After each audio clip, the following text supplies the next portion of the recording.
नमस्कार विद्यार्थी मित्रांनो, आपण मागच्या काही व्हिडिओपासून इयत्ता 5वीच्या वर्गातील शिष्यवृत्तीचे उदाहरणे सोडवत आहोत.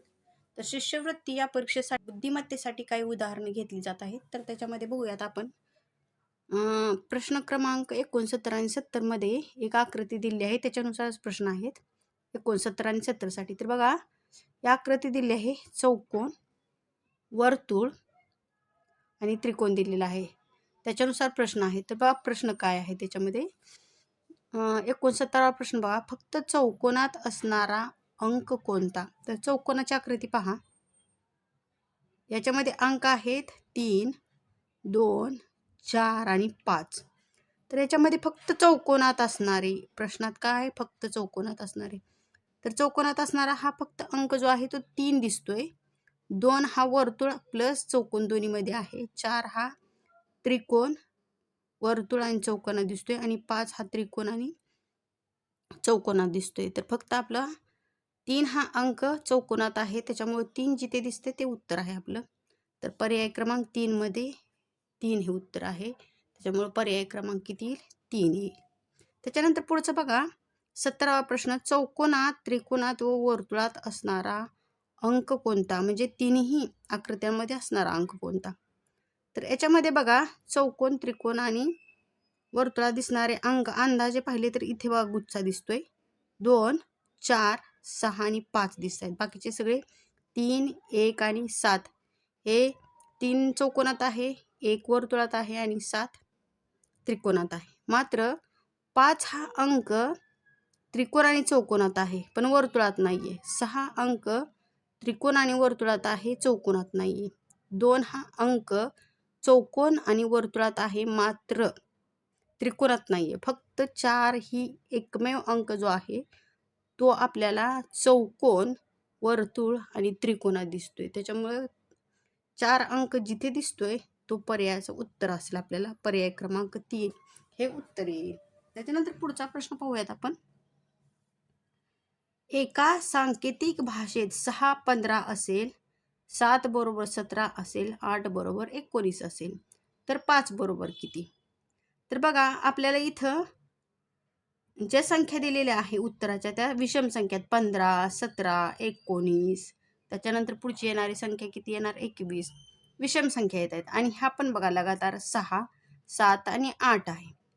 तर बघा, उत्तर जे येतोय ते विषम संख्याच असणार आहे, म्हणजे 13 किंवा 15 हे उत्तर येणार आहे. आता बघा इथं, तर 6 साठी 15 असेल, 7 साठी 17 असेल, म्हणजेच याचाच अर्थ 5 साठी म्हणजे मागच्या संख्येसाठी 5 साठी कोणता असेल? 17 आणि 15च्या पाठीमागची संख्या विषम संख्याची आहे ती 13 येते. त्याच्यामुळे पर्याय क्रमांक 2 हे उत्तर येईल. पुढे बघा, 72व्या प्रश्नामध्ये एका सांकेतिक भाषेत 73 बरोबर 10, 61 बरोबर 7, 27 बरोबर 9, तर 83 बरोबर किती येईल? तर लक्षपूर्वक पाहिल्यानंतर बघा, 73 आणि 10 मध्ये कोणत्याही प्रकारचा संबंध नाहीये, पण एक मात्र संबंध येतोय, तो म्हणजे 7 अधिक 3 केलं तर 10 येते. सेम ॲज इट इज 6 अधिक 1 केलं तर 7 येते. 2 अधिक 7 केले तर 9 येतात. म्हणजे याचा अर्थ या संख्यांची बेरीज दिलेली आहे. ही दिलेली संख्या जी आहे त्यांच्या अंकांची बेरीज आहे. म्हणूनच पर्याय मध्ये उत्तर शोधताना 8 अधिक 3 बरोबर किती बेरीज येईल?